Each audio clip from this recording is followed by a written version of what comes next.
Hey everybody, welcome to Saturday Night Legion. Welcome to the show. Welcome to the live stream tonight. Hello to everybody who's already in the active in the live chat. Great to see you. Hope you enjoyed that little countdown that we threw together. And yeah, I think Cyber, you back? Okay, your mic's all set up properly. I've still got you muted on this end. You better get your microphone positioned properly. Proper. I mean, it's as best as I can get it right now. Fair enough. Okay. All right. We had some problems with the audio levels on the last podcast, so hopefully it's better today. Well, it is still 110-ish degrees right now, so yeah. Yes. Now, my poor wife's been melting in this heat, so I told her I'm leaving the air conditioning on tonight. Normally I switch it off, but anyway, hopefully it's not coming through too well. This newer microphone I have has been it's been better for background noise. Again, we do apologize, and if it wasn't the largest heat wave the continent's had in like 100 years, or if we knew it was coming, we probably could have prepared for it. Yes. Some might say that scientists have been warning us for decades. Oh, yes. Anyway, I don't know, we can't necessarily attribute every individual heat wave to climate change.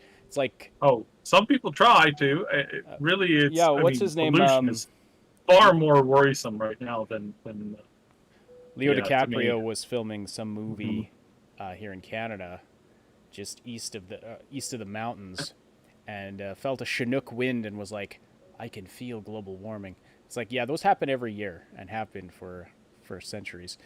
Anyway, I remember one of the worst Chinooks that we ever went through. It was on the tail of one of the worst blizzards that we ever went through as a child. And my dad was back then we were using the horse and sleigh, right? And so not a horse and buggy. It actually had sleighs. Yes, that's a real thing that people still do in many parts of the world. So we were trying to get back to our place from my grandmother's place, because the Chinook was heading there, and we wanted to get back before the snow melted, and we had to we can't really take a sled back on dry gravel. It doesn't really work. But man, that Chinook, the horses were going through chest high snow, and the back of the sleigh was running through mud. So yeah, some of those Chinooks, man, it's crazy. I can't tell if this is a real story or not. That's that would be some powerful heat. I've never experienced that myself, but I don't live in the right part of the country for that.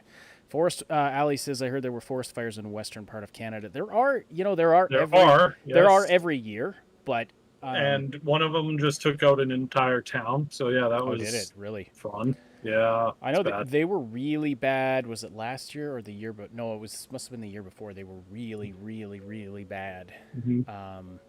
Year before that, actually, was it? It was yeah. That was when it was the worst. It was full sunlight day, and it was dark outside, and you looked up into the sky, and it was orangey yellow with tints of green, and it was yes, the end of the world. We have been expecting you right this way, sir. Are those four horses I see approaching? Yeah. Yeah. So glad you're with us, Ali. And thanks for bearing with us at this odd start time. We needed to. We're usually on a lot earlier, so appreciate everybody showing up. We have been, a lot of so Canada Day was recently. It's just a couple days ago, and but it's kind of been overshadowed by some recent discoveries that have shed some light on some human rights abuses by former Canadian government, or the Canadian government in history. And so there's a it's been a tough thing to grapple with, and so that was that's been weighing on me, as well as a number of things. Anyway, needed to needed to clear the morning and kind of get my head together. But here we are. So I've got a game up called Terra Nil, and it's kind of in sort of in the vein of environmentalism and heat waves and also nuclear fallouts. This is a game demo that I'm going to try out today. It's an upcoming game from Devolver Digital, and I can't remember the name of the developer, but basically it's one of these city building games, but this one's apparently about like terraforming a wasteland. So anyway, I thought it'd be interesting while we chat about some news and whatever else you want to talk about. I know we went into a Star Trek discussion on last Saturday's show that a lot of you enjoyed, so and I quite enjoyed as well. So yes, so let's try this. Let's try this game out. So generating map. Okay, so we've got procedurally generated maps happening here. And as far as gaming news for this week, there was that story about EA apparently partnering with a company that was going to be bringing TV-like ads into video games. Now EA is denying that, so we'll talk about that. And then there was, Saib, I know you wanted to talk about Blizzard, plus there was one other story I can't remember. Blizzard. I think you mean I think you mean Sony. Sony. There was the Sony story that Jason Schreier put out, but then you sent me a Bell video about Blizzard as well. But let's just get started here with this game. So it says, before you begin, try panning by moving your cursor to the edge of the screen. Okay, yeah. So this is like old school SimCity. And I've got just a dry, barren wasteland here. Okay, zoom out. Pan with arrow keys are WASD. Okay. Oh, I see what you're talking about. No, it's not a Blizzard thing. It's it's sort of a Blizzard thing. Another ex-WoW designer has left Blizzard, and him and a whole bunch of other people have created a solely ex-Blizzard studio. So that means that every employee working at the studio is from Blizzard recently. Oh, really? Yeah. It's like 20, 30 people in this one. And they're making an RTS real-time strategy game. Okay. So, and this is the team that was like working on their RTSs in the past. He led a lot of StarCraft 2 lead stuff. So this is like the guy. Like he started out as a top world contender for StarCraft 1 as a player, as a professional level player, and then he moved over into StarCraft and started working on design and balance and stuff like that. And their new logo is reason over ego. Really? And that is an enormous slap in the face of some people that work at Blizzard who make the most stupidest decisions. If you listen to Bellular or Asmongold, you hear them rag on this all the time. It's like, what kind of an idiot sits behind a thing?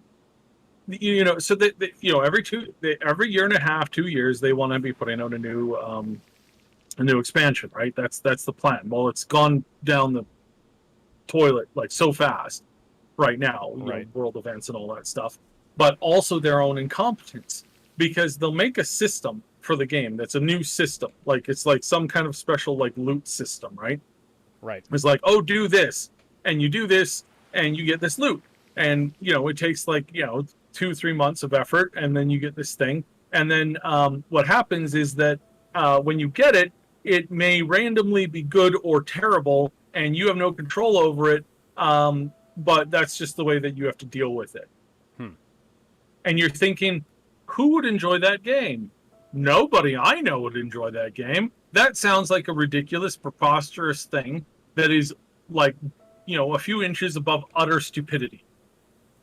Like it's surprised that they can even make the system work. But then you have a bunch of people who their pride gets in the way of them saying, yeah, you know what, the community is right. This is a really bad idea. We're gonna fix this, and we're gonna make this better.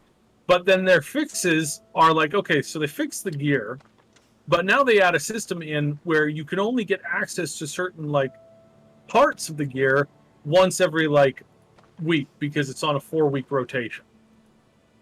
It's like, Okay. who thought that up? Again, it's the stupidity of somebody who thinks that they're really, really smart. That they're really, really smart. Oh, they are so smart, and they know exactly what the players want, and they're so good at that. And there was even this famous quote where they looked at the audience and said, "Yeah, you think you want these old factors in these, from the previous versions of the game, but you really don't actually. You don't want community. You want instant gratification." And it's like, no, everybody's like, no, we actually want community. And this has led to these, ridiculous and like just epic videos online where it's like, people come up during question time and say, is this an out of season April Fool's joke? And so it's bad there. And Bell said something really, really smart. I want to make sure I attribute this quote to him because he said that Blizzard is not going to make the next StarCraft. They're not. At this point, they don't have the people, they don't have the technology, and they don't have the desire to actually do that. They are really bad at what they're doing, and they're not going to make it. But these ex-Blizzard people probably will. So that's who to keep an eye on, is these people coming out of Blizzard, because they're the people who made all of our favorite games from Blizzard in the past, and they have been sitting around being told that they can't make real choices now. Apparently this guy had been moved over to a couple of the different departments, and then they moved him over to WoW for about 8 months. And he wanted to make big sweeping changes to the way that certain things were done. And he was told no, no, no, no, no. Corporate says no, corporate says no, corporate says no, corporate says no. So what did he do? He left and started his own company. And it's just, it's so amazing and frightful at the same time because, again, some people are just like, I don't understand how you can be so arrogant and so self like fulfilled in the sense like no, I know exactly what to do here. Everybody is telling me that this is not the way that they want it, but I know better. It's Right. like, oh, it's so painful. It's so painful. Yes. Huh. Yeah. Well, that is disappointing. Yeah. So yet another new studio. Hey. Yep. So this is yet another new studio, and this really spells the end for WoW. Like right now, or sorry, not WoW. I mean WoW too, but like just Blizzard in general. Blizzard has done so much damage to themselves over the course of this stuff because they spend 80% of their time fixing problems that they create. And so they create these massive problems over and over and over and over again. Is this game about like is this game all about like I don't know, like It's literally about terraforming a wasteland, basically, is what it looks like. And so I'm trying to figure out that makes so much more sense. Yeah. So it's not. It described it as a city building game, but it's not. And I mean, it's kind of like that. It's a Sim City kind of idea. So I was looking at it and I was getting really like Fallout vibes from it. It kind of is. I don't know what the story is or if there is a story. It's just a demo at this point, but yeah. I have this water pump, but it doesn't tell me how to use this. So requires power and riverbed, I guess. Oh, is it not close enough to? Okay, it's not close enough to the power source. All right. Well, I'm gonna try this then. I think you have to rotate it too. There we go. That part of it has to go into the water, I think. Yes, like this. So, okay, pumping water.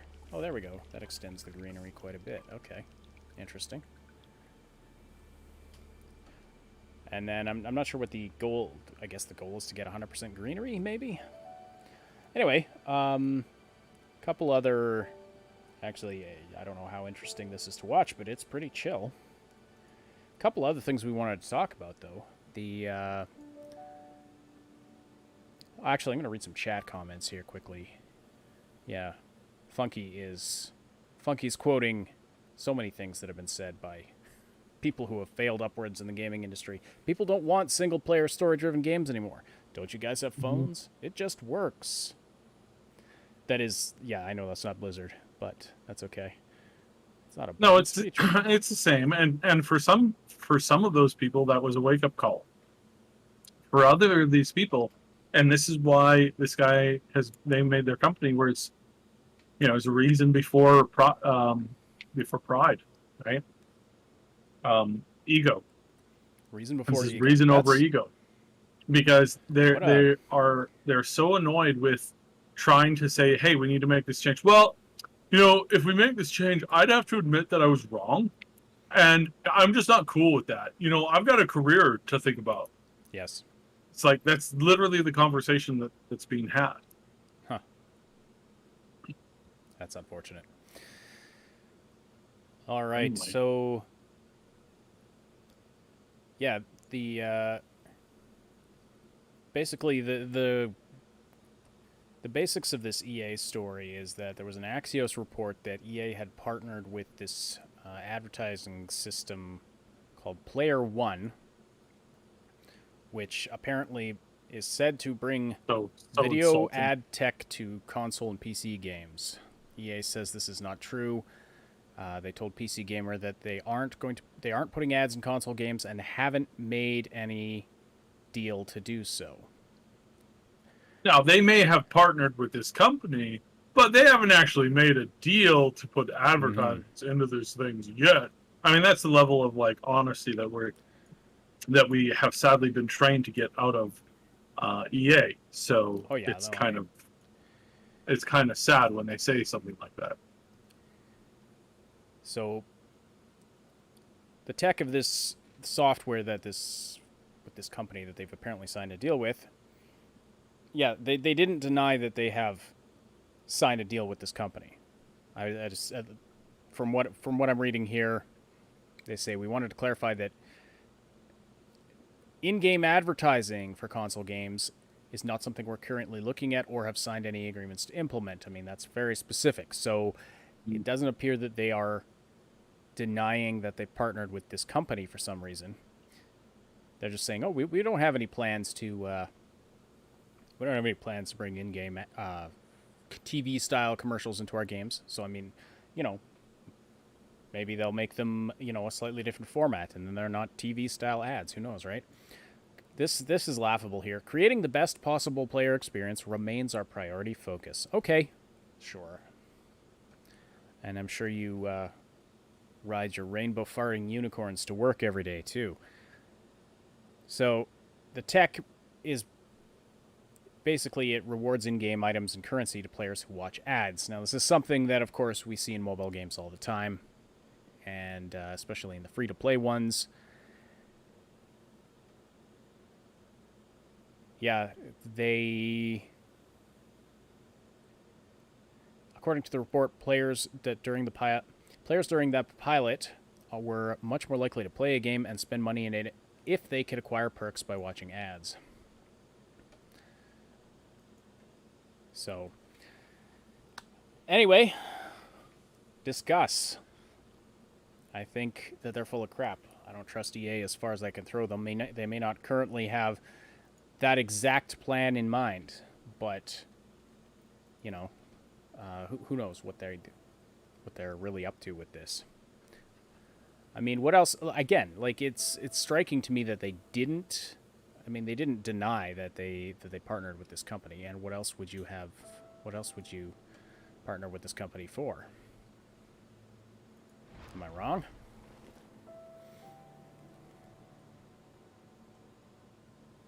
Yeah, well, I mean, it's one of those things where it's like we don't know if the partner. Again, we're trusting that some journalists have actually done their job correctly, Which is always a gamble. which is always a gamble, right? Yeah. So I don't know if this is, honest or not, but we'll see. Mm-hmm. So ultimately, within the next year or two, we'll see if they start incorporating video games in, or maybe they just have a red, little bottle can that's got like a little bit of white on it, and it's got like a very familiar but not necessarily great thing, and the hero of the story picks it up and goes, ah, yes, this is the best thing I can drink after a day of hard work. Refreshing. Mm-hmm. Ah, so good, man. So good. And now, it's got 0 calories, which is amazing because, I'm working on keeping my fit stuff. And it's like they can make you want things. I mean, we know this because we know how thirsty for Nuka-Cola we get when we play, Fallout. Absolutely. I legitimately get a craving for Nuka-Cola every once in a while when I'm playing Fallout. I legitimately want that experience, and it's an artificial ad, so it's there, and so that's the level of like, well, what kind of ads are they? Like, we know that they're going to be coming up with something along this level, because if you have people whose the bottom line is money, and the people in charge are all money people, not creative people, not customer service people, not people that have an vested interest in helping you to grow, helping you to become better, helping you to become more of who you are. None of that stuff is there at all. But it works. So if it works, they're going to use it. For sure. Yeah, I completely forgot the point I was going to... Oh, yeah. Like, that reminds me of how on really old TV shows, the ads were just part of the show, right? Mm-hmm. I saw a Flintstones episode, and you would never see this in not when I was a kid, but I saw it, I don't know, on YouTube or something. Flintstones episode where Fred and Barney, they're like, they're watching their wives do housework or yard work or something. Is like, oh man, it sure is hard to watch them working so hard. And Fred's like, you're right, Barn. Let's go around behind the garage where we can't see them. And I remember this episode. I remember seeing it as a kid, and it would cut from there to a new scene. But in the original version of it, they go around, to the other side of the garage. They sit down and they pull out a cigarette each. And I can't remember what brand it was, but they were like, and it just became an ad for this brand of cigarette that they're literally just sitting there smoking, talking about how great it is and how much nicotine it has, da-da-da-da-da-da-da-da. Yeah, ad placement. But I mean, I don't know. In when I was a kid, it was always ad breaks. The show would end, you'd have the commercial break, and then the show would resume. So not just product placement, but an actual commercial built into the TV show is how they used to do things a lot, like way before, like back when my parents were kids, kind of a thing. And so, yeah, if they started doing that in video games, man, just goes to show everything old is new again. And yeah, that would suck. So I don't know. So I guess I really don't know what my goal is here, other than to increase greenery as much as I can. Probably. Yeah, the Lucky Strike ad in the Flintstones. Yeah, exactly. Yeah. Yeah, I think it was Lucky Strikes. It's so funny because Lucky Strike and Pabst Blue Ribbon are ruthlessly mocked these days. It's pretty funny. Like, they are ruthlessly mocked nowadays due to stupidity of stuff. Like, the Pabst Blue Ribbon bit on South Park was hilarious and a little scarily too realistic, in my humble opinion. But yeah, it's like, it's funny that stuff started it. Is at its where it's at now. I think I've only ever seen Lucky Strike in like a handful of movies before, like. And it was kind of like a sort of a product placement, I think.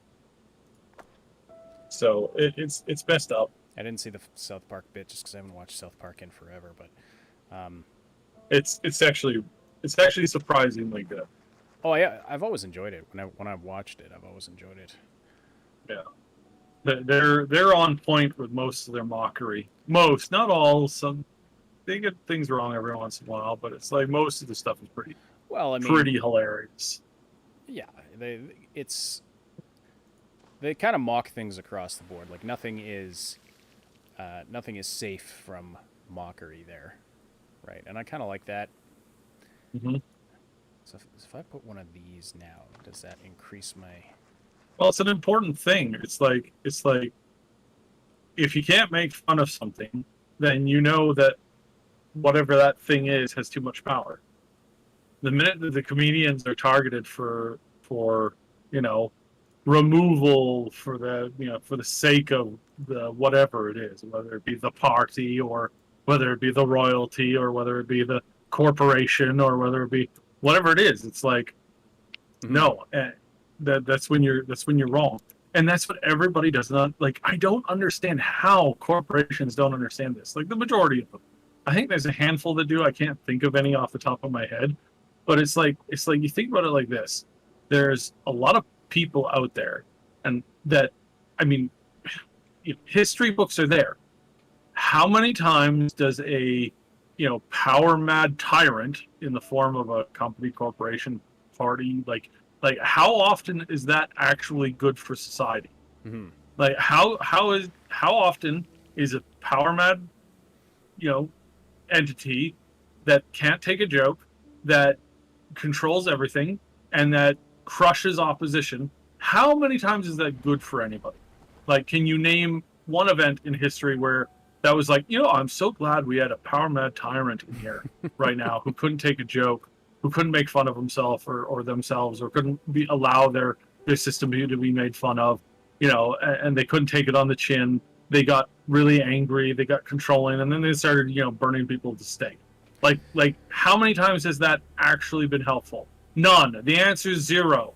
Why then are there so many corporations that are sitting around going, oh yeah, no, you can't make fun of us. You can't make fun of us. Sir, this is the first sign that we're going down a really bad route, a really bad path, and we should probably steer clear of this. We should probably like learn to laugh at ourselves and our mistakes a little bit. Yeah. It's actually good for marketing if we can actually like make a good joke, a self burn, and kind of own it and kind of laugh about it and shrug it off. And that person's immediately fired. It's like, okay, all right, where do you expect this to go? Because it doesn't go anywhere good, and we have thousands of years of history that we know that from. Mm-hmm. So,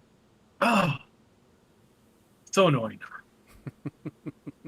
Oh, for But sure. anyways, um, let's skip to the news because Yeah, because sure. whilst talking, I feel that this is a great time to point this out. You guys aren't wasting your time here. I want you to know that we're not big professionals. We don't have a huge budget. We're small and still trying to make it, right? But we're not idiots, and we not all the time, but a lot of the time we can call stories in advance. And this next story we called in advance about a year ago. Was it? About a year ago, year and a half ago, I think I started warning, like, "Hey guys, this." Well, reading this, I was like, this article could have been written by you about a year ago, or longer, when we started talking about Sony and how they got, with the new American Breaking news headquarters. from my favorite journalist who's blocked me. The only journalist that I know Yeah. has blocked me. I'm sure there's others, but I don't know of them. And I literally delete this guy's from my memory every once in a while. But it's like it's so funny. He has us blocked. He's blocked us before.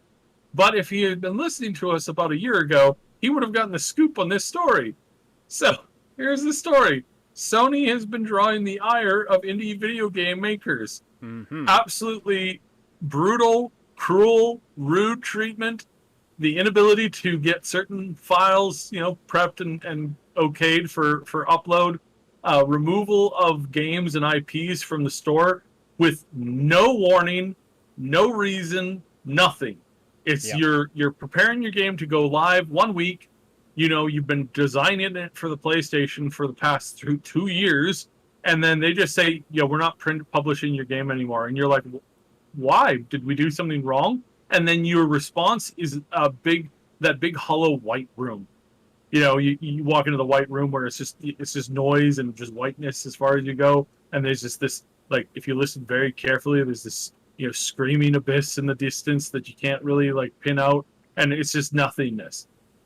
Yeah, yeah, that's the response that these people get. I've explained this multiple times this way, and he puts it down almost exactly word for word. So yeah, shocking.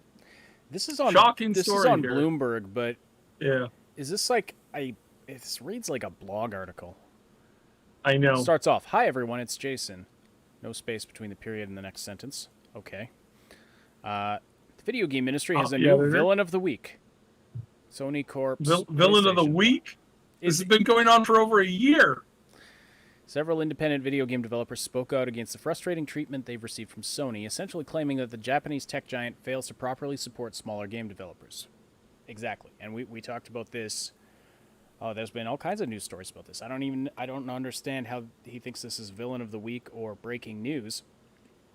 We were talking months ago about how indie developers are bailing from Sony and going to Microsoft, especially in Japan. Yeah, and if you speak to these game developers, they'll tell you that this isn't a new story. This has been going on for over a year now. Yeah. Sony is only interested in the big titles. They're not interested in indies anymore. They're not interested in small titles anymore. They're certainly not interested in regions specific. Oh my gosh. They're not interested in those titles anymore. They are only interested in big blockbuster AAA, sell 25 million, 50 million, 150 million copies. That's all. That's all they're interested in. They don't want no, stupid, silly indie game that's being played by 100 million people. They don't want that. They don't want things that, they want their experience to be transmitted and communicated properly. Yeah.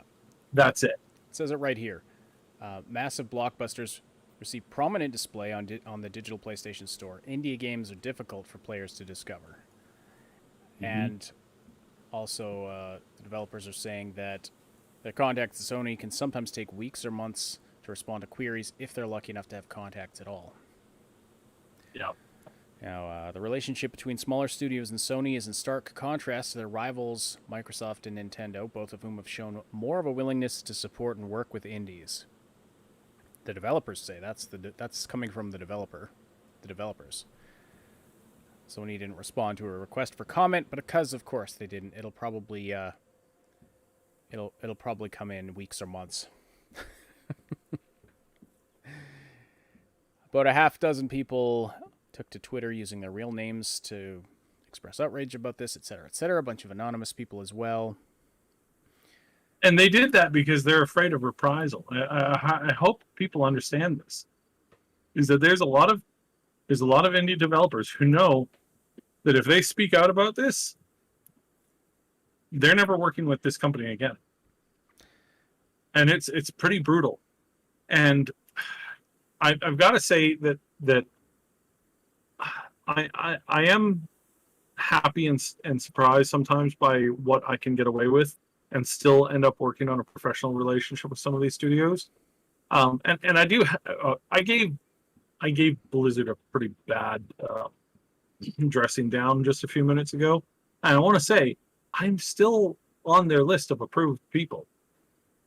Like, they know that I speak with staff. They know that I do commentary. They know that I do stuff. I'm on a couple of their special things. And they haven't booted me yet. I mean, I don't know. Maybe it's just because I'm too small. I don't know. I don't know if that's the reason for it. But I got to say that at least there's some companies that aren't quite that far gone yet. But again, maybe it's because we're just too small. I don't know. We'll see. Could be. So yeah, some interesting tidbits here. So I mean, Funky, you're right that, I mean, the walled garden thing. Yes, not to say that Nintendo and Microsoft are perfect by any stretch. No, but not by any stretch. They definitely, when I load up the Nintendo store, I see all kinds of indie games. And Microsoft's been very big about promoting indies. PlayStation's going in the other direction. Don't like that. Also, we've discovered, I mean, PlayStation just does some things that the others don't. PlayStation charges developers in order to enable crossplay. None of the other consoles do that. And so They wouldn't be so rude. I mean, that's just like that's rude. I don't know of any other way to explain that. That is so rude to your game, to your player base. I want to play with my uncle. I want to play with my cousin. I want to play with my best friend. I want to play with my girlfriend. Oh, sorry, you can't. But it's the same they're game. They're on the wrong system. Well, they're on PC, Nintendo, mobile devices, and Xbox, and we just can't allow that. Yeah, it's the game. That's the game that's on all of those platforms, and I can't play with those people. They can all play with themselves. Yeah, but you know what? We really don't want you to get outside the place where you pick particular types of luxury goods. Mm-hmm. We don't want you to leave that yet. You stay right here. That's one of the most insulting things about this, and that's always been one of my major issues with Sony, is that they flat out refuse to do that. They flat out refuse modding. There has been no major problems with modding on the Xbox, and yet for some reason they still refuse categorically to allow you to mod any game on their platform. They'll allow a handful of very light mods that don't really change anything or do anything. It's just all kind of like bleh, whatever.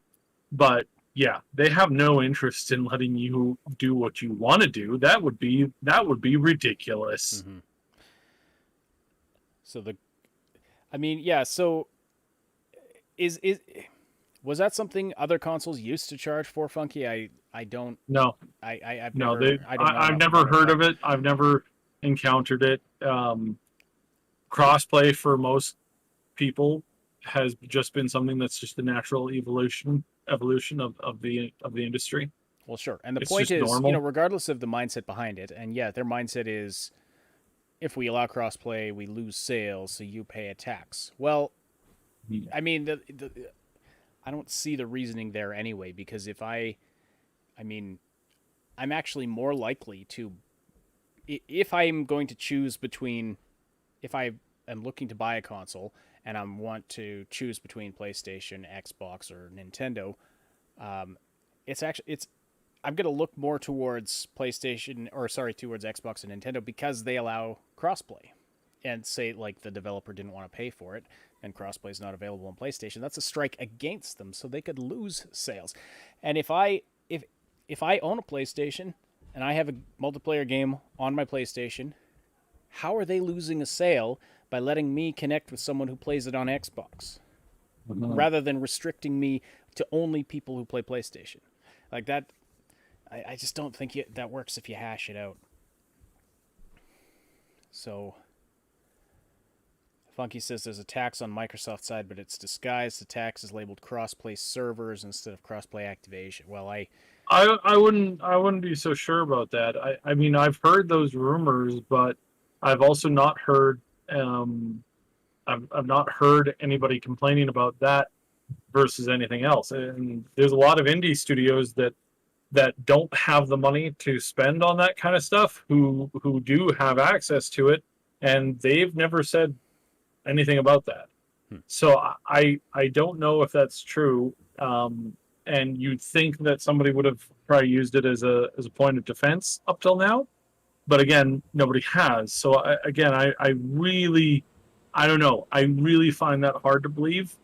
And I'd be curious it's not that I mean, I'm sure there are other, like, if you line up the expenditures on releasing a game on PlayStation or releasing a game on Microsoft, there's going to be a bunch of different things under different categories that are a mix or a mix mash of other services on the other one. It's not like, you go to a restaurant and it's like, how best to explain this? So I think, so if you go to Microsoft's restaurant and you go to PlayStation's restaurant, you buy a meal and then you bring home your receipt and you look at that receipt. And Microsoft has charged you separately for the bread, the pickles, the mayo, the mustard, the turkey, the cranberry sauce, and the French fries, and it's all listed separately. And then on PlayStation side, they list them by chemical name, right? Like carbs, carbohydrates, proteins, fats, that kind of stuff.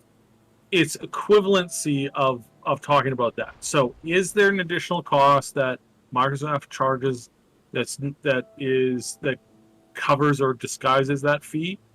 Maybe, but maybe that cost is the equivalently the pretty much the exact same price than what you're paying for that same access over on PlayStation. It's just you haven't been given like just that hasn't been given out yet necessarily on that scale. So again, that's one of those weird things where it's like I'm not positive on this, and I do find it's kind of weird, right? And again, I'd be curious what the breakdown is in terms of what that cost covers. Are we talking like you have to like is it a monthly fee to run servers, or is it like the giant one-time fee that exactly PlayStation charges, right? It's there's a lot of unknowns there, but and then Terra says, to be fair, it was Microsoft that was against crossplay during the 360 PS3 era. Yeah, I mean, true, oh yeah, back then they were things were very different back then. And again, not saying that Microsoft is some sort of perfect saint of a company or anything like that, but the point is that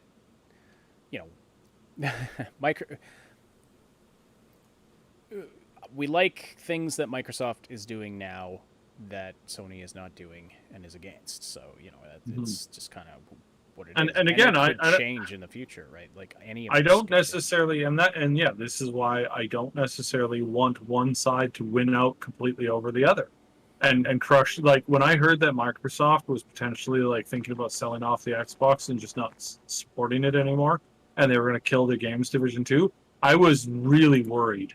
Yeah, I was very, very worried because all you would have then is basically one big man in the room, and he would be dictating everything that you do, and that is very worrisome for me. Yeah, and agreed. I was very, very, very concerned about that.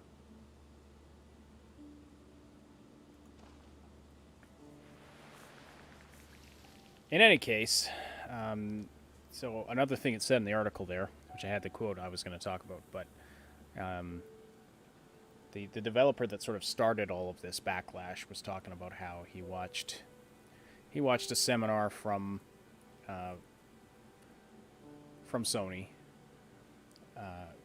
recommending that he pay $25,000 to be featured on the front page of the store.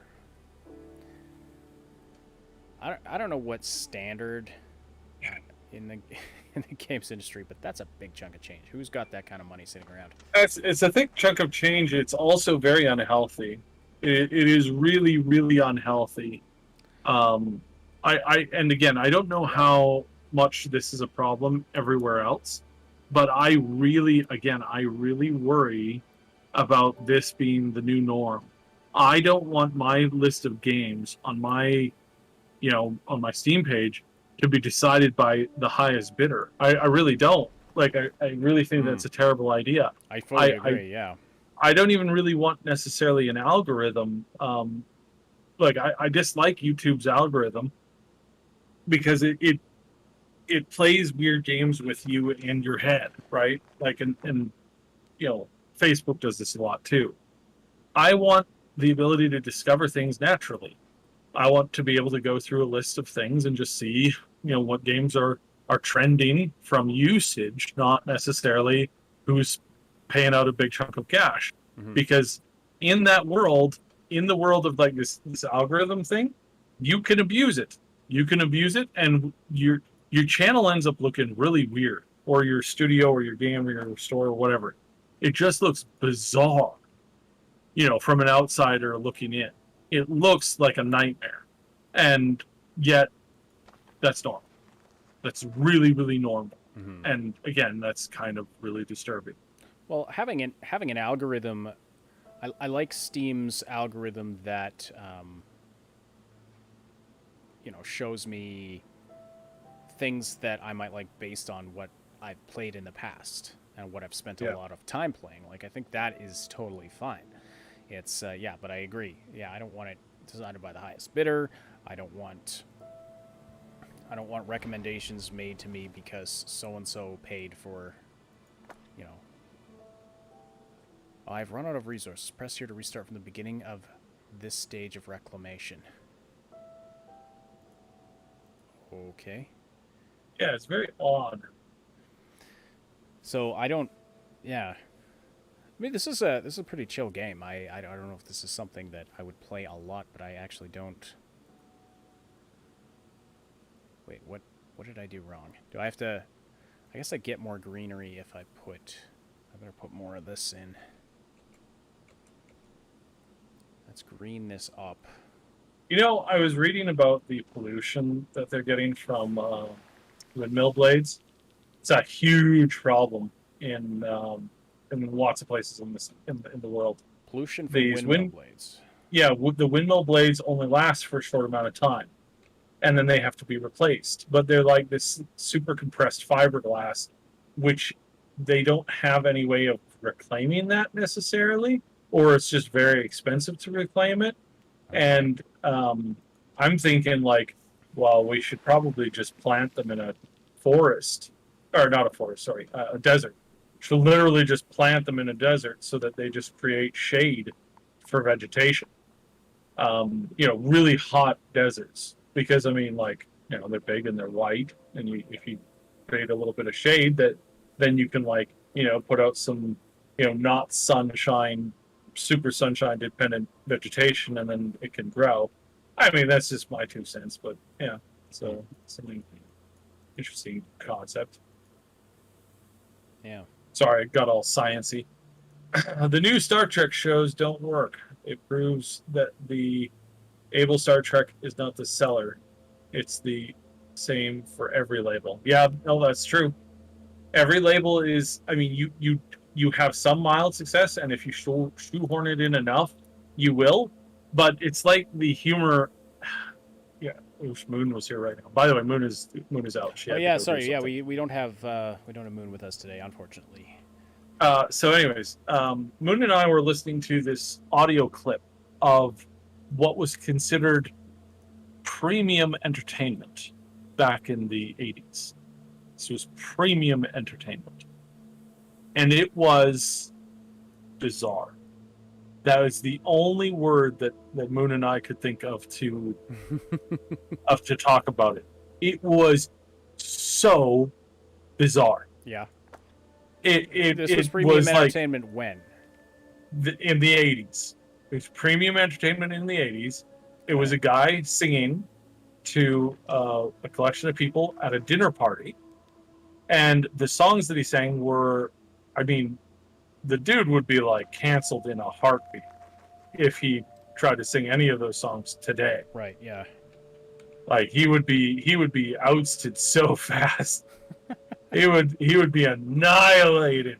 Like but they weren't good. They weren't catchy. You didn't sing them after the fact, but they were wildly, like, people like lined up the door and paid this guy $100 for a dinner for 2 people to listen to him do this. And again, this is the 80s. That was a lot of money back then. And again, you're sitting there going, how? How is this a thing? How is this a thing? I don't understand. I don't get it. Why would this be the seller? Why is this the big seller? I don't get it. So, yeah. Super weird, super bizarre. So, what happens when you force a particular type of entertainment down everybody's throats? You will like this or else. You will clap at the jokes that are provided. They're good jokes. They're repeated. They've been approved by the committee on jokes, and you can't. And you had this in England, right? Before, as the Monty Python era was starting up. right? You had the BBC. This is not approved entertainment. You can't say these things. They're rude. They just said the F word on television. Oh, ban them, ban them, ban them, ban them, ban them, ban them. You will watch us as we talk about, the importance of this particular, royal family connected person here, and Yeah, exactly. Yeah. and that was their entertainment. But what happened? It was when people when they saw the actual like real like natural entertainment, they loved it. They fell in love with it, and it has formed the basis of British, entertainment since then. Really, but you still have those people who are like, that's not approved. We have to. No, we don't want you peasants listening to somebody making offensive jokes. How dare you? And again, it's you see, like, and it's not just me. It's not, you're not alone in this opinion. I'm not alone in this. You're not alone in this opinion. This is your opinion. Rowan Atkinson and Jean Cleese have said this numerous times, Mm-hmm. that they have been very, very, very, very worried about the direction that they're seeing things go on. Rowan had just an absolute amazing stance on this. He gave a speech, and it's one of my favorite things to listen to when talking about like censorship and that kind of stuff. So yeah, no, normally this stuff piles up, and it will eventually it will explode out, and it will crush whatever opposition is in its way. So have faith.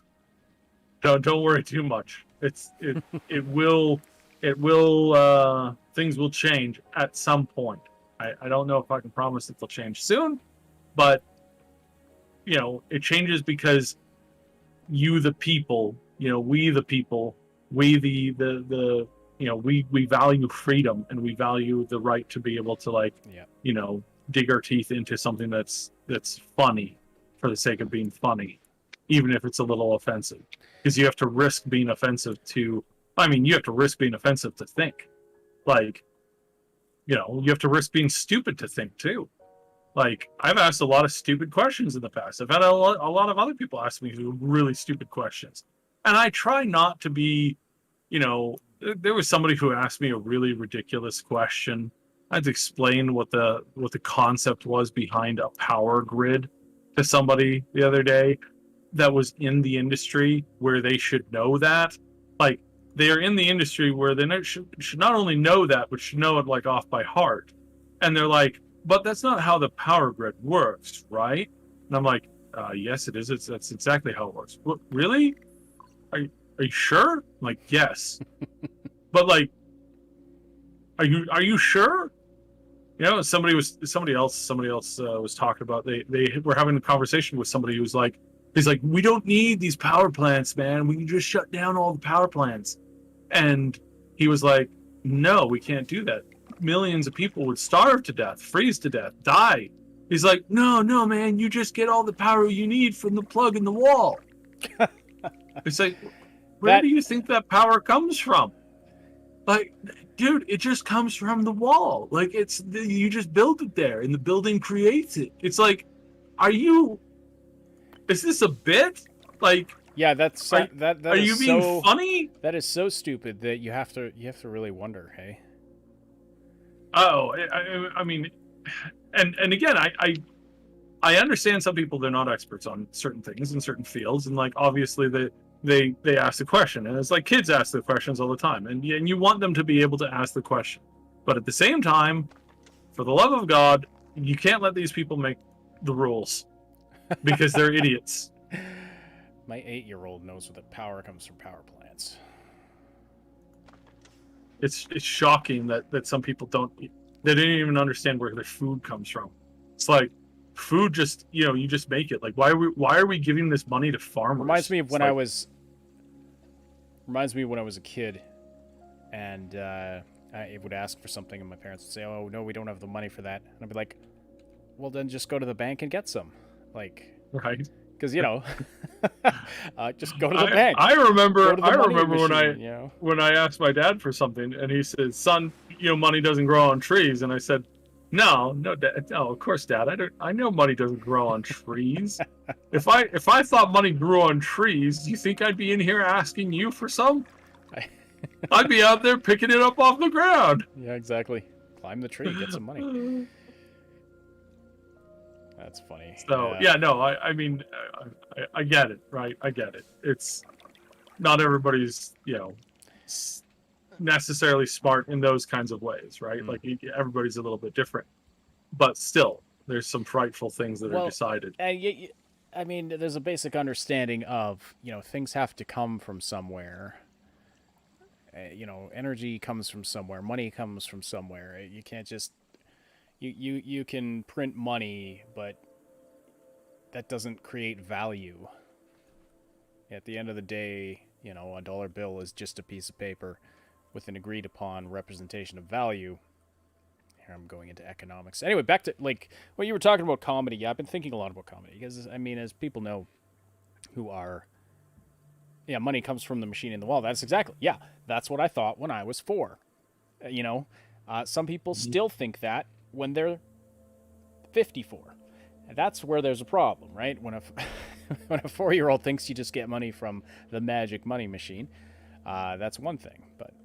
Um, but yeah, comedy.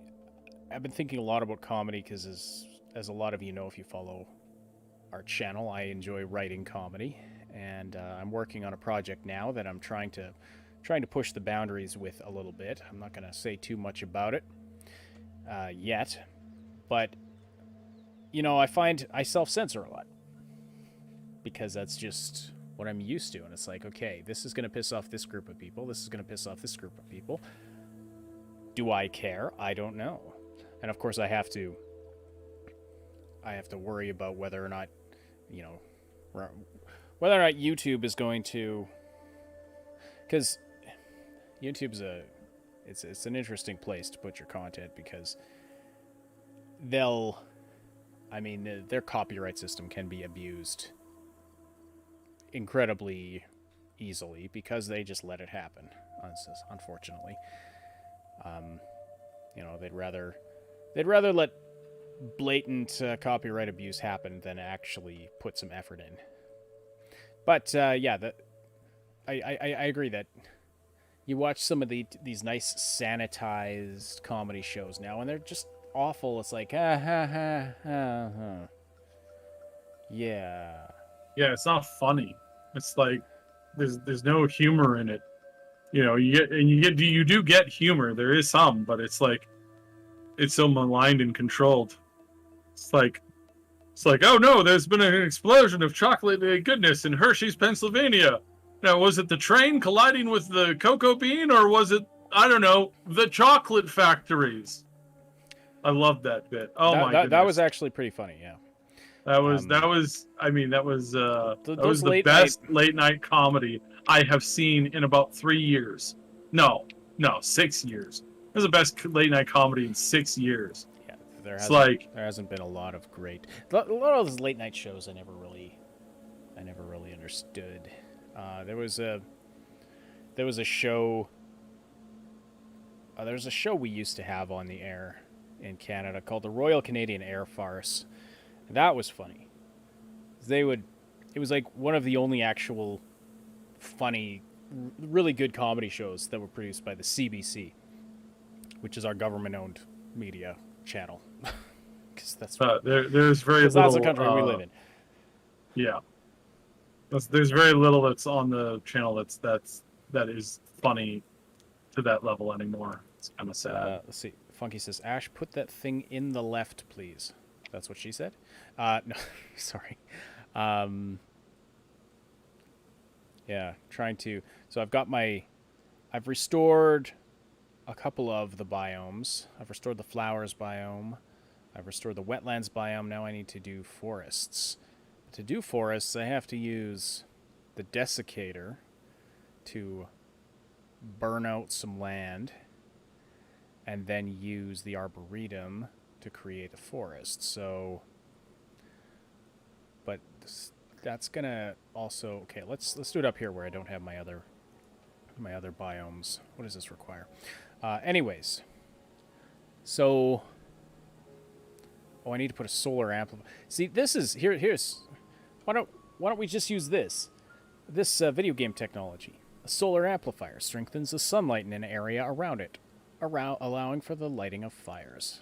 This makes no sense, but whatever. We'll just go with it. We'll just go with Right. it. All right, I'll put that there. What the hell was I talking? Oh yeah, the Royal Canadian Air Force, and they used to make so. I remember they made a joke about the language police in Quebec because the language police, the Quebec language police. It's a very real thing. Yes. It is a very real thing, but it is not.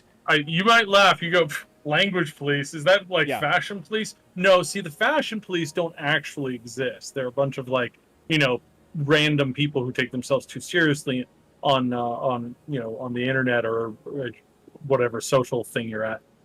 No, the language police are an actual police department that has the ability to throw you in jail.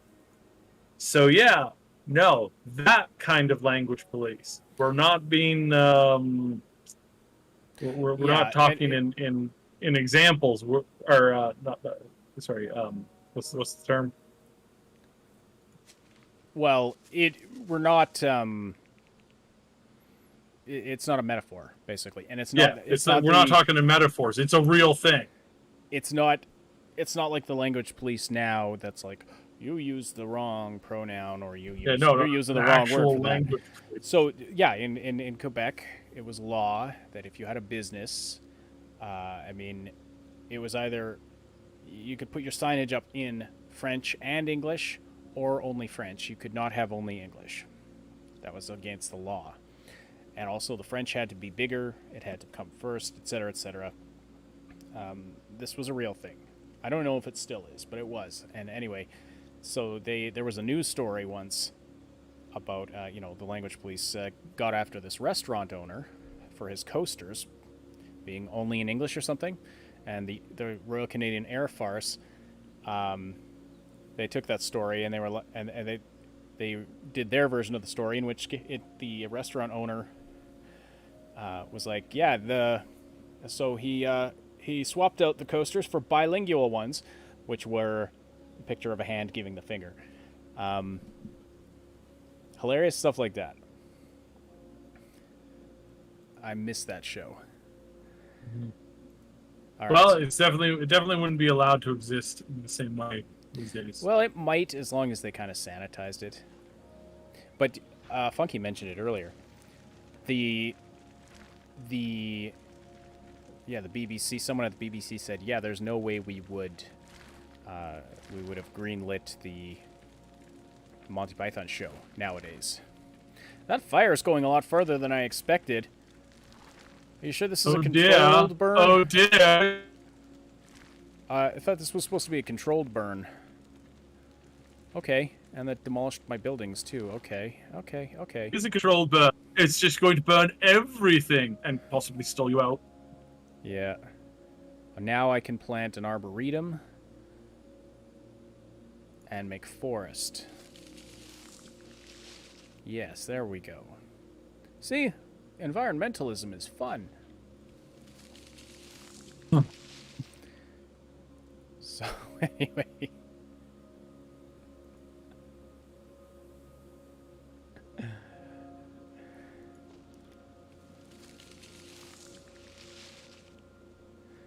So, yeah.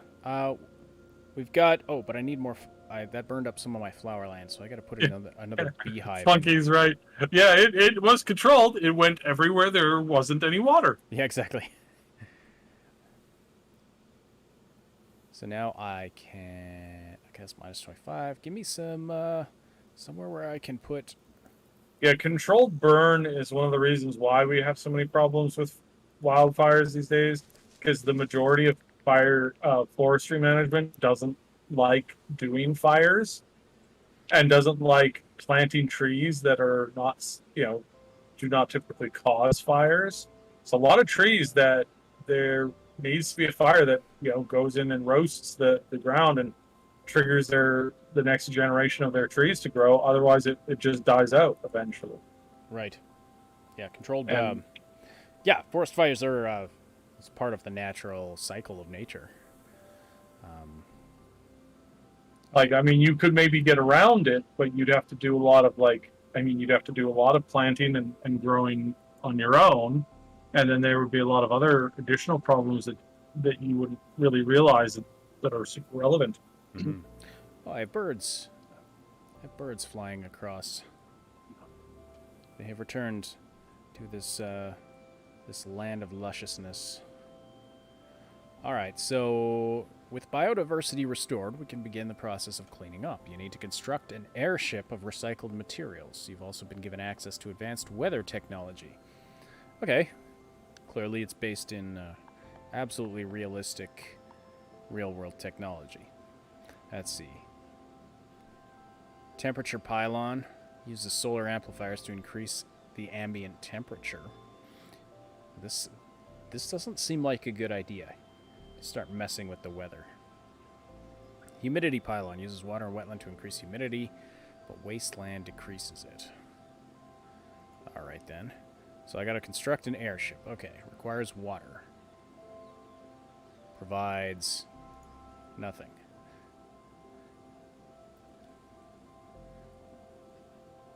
Alright, well, where can I build? There's nowhere that I have enough water to actually build this thing. What the hell?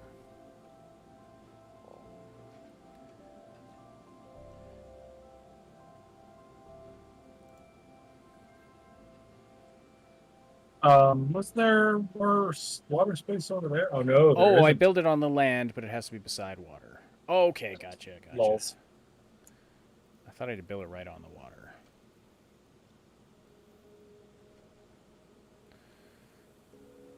Alright, so I'll put it there. So, next to water. Yes, I got there, Kisuke. I got there. You backseat gamers. Alright, now what do I do? Allows for the construction of the airship with materials recycled from other structures. Must be built on a riverbank. Recycling drone. Travels along rivers to collect recycled material from loading docks.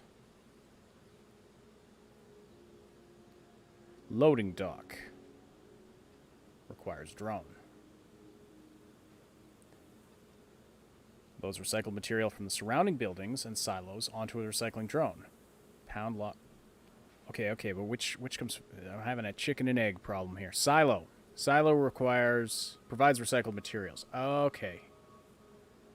Removes other buildings and stores a portion of their cost. This is getting very complicated. So I guess these structures that I used to create or to like restore the environment. Now that the environment's been restored, I guess I can recycle them now. Okay. All right, there we go. So I put the silo there. This. What's the heck? It requires water and drone.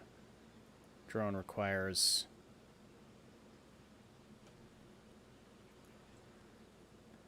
All right. Well, I've got an airship started. That requires a drone. That requires a drone.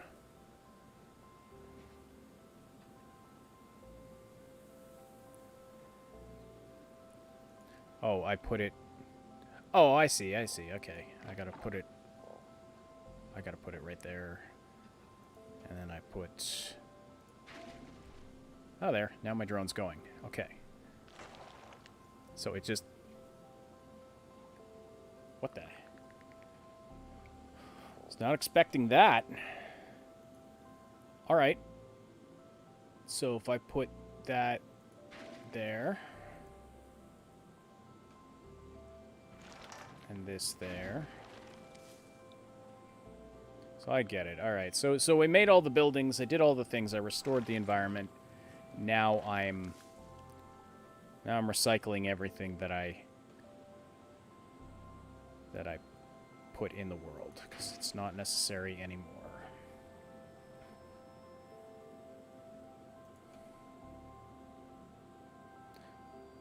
I gotta say, this is oddly satisfying. It is. to And I gotta go to the bathroom, so I'll be right back. Okay. This is oddly satisfying. Now I've put all this crap in the world to fix it. Oh, look, there's a little deer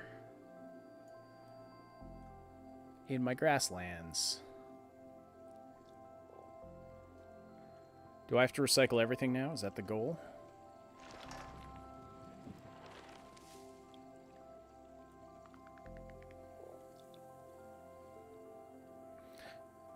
I think what the deal is with the silos, I think if it's too far for this to reach, like, okay, that can actually reach those two buildings there. If I've got buildings that are too far away for this to reach, I think I put a silo like that, and then this can reach this. No, that doesn't reach the silo. Or does it? Nope. But if I put another silo there, is that gonna... Yeah, that'll consume that silo. Now I can use one of these to consume that.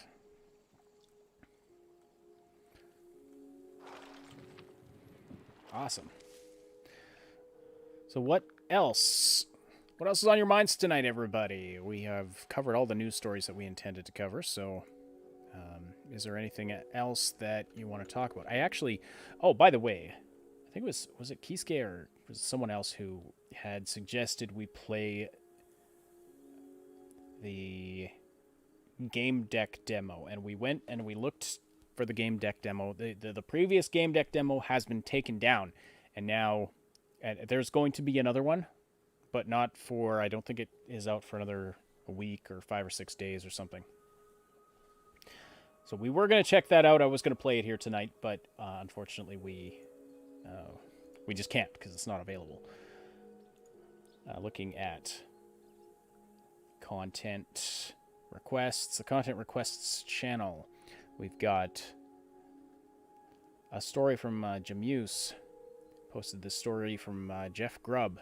Hideo Kojima's deal with Xbox reaches key milestones. So apparently they're getting close to a deal for Hideo to publish his next game with Xbox rather than PlayStation.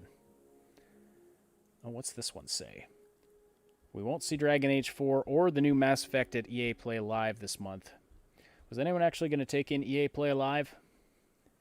The post E3 show? Apparently nothing from BioWare is going to be shown today. So, yeah, anyway.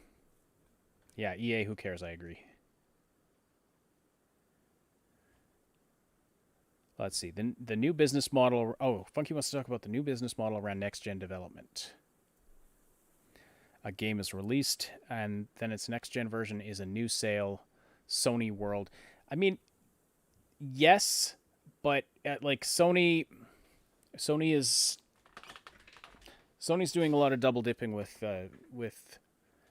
releasing a lot of their previous games on PC, but also we have, I mean, there's tons of companies doing that. I mean, how many versions of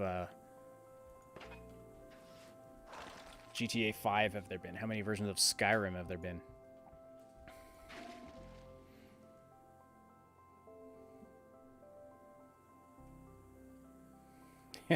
EA can't even be bothered fixing their one good game, Titanfall 2, says Kisuke. Yeah, exactly. Yeah, that's a bad situation. Alright, I'm like I'm at 50% of recycling. So how do I recycle everything? I'm going to have to use lots of silos. Those deer really like this dirt patch. So, I'm back. Yeah, so we were just talking about the game companies double dipping, releasing next-gen versions of their games or releasing on new systems, that kind of thing. Yeah, that's a big problem.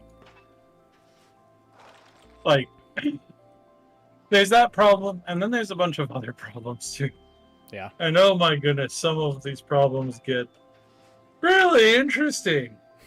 So just kind of dipping away from that. for a quick second.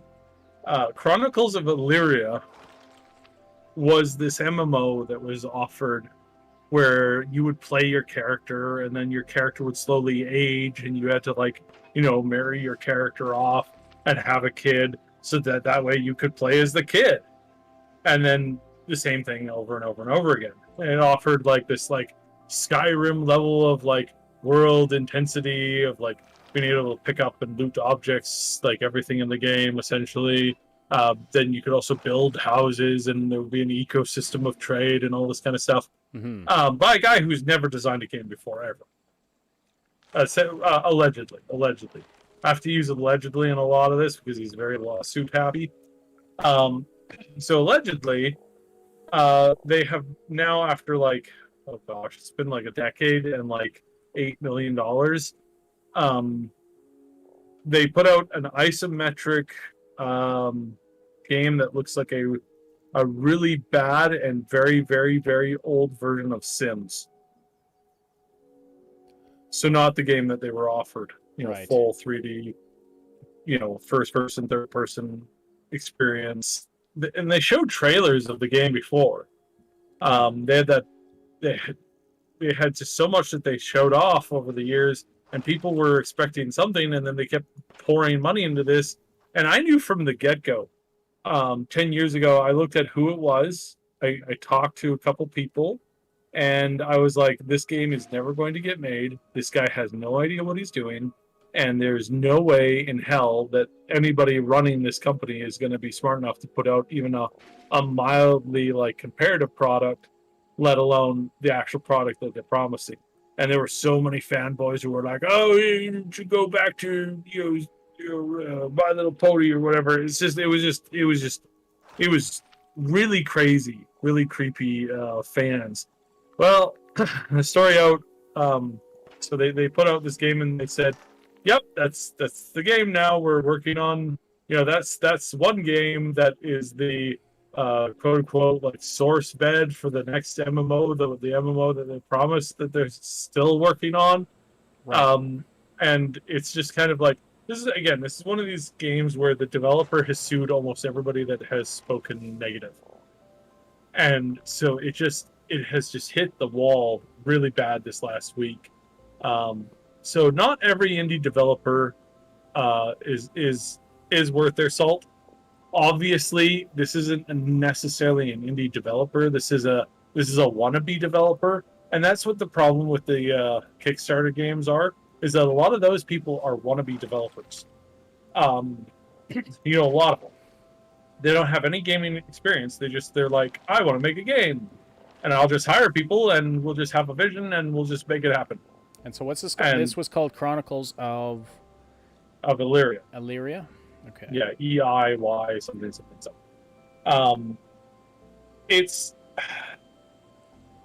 It's bad. It's really bad. It's extremely bad. So yeah, you can't trust everybody, obviously, but it's it's so frustrating too because it's you can't trust half of the. Oh, is that your airship? You can't trust half of the.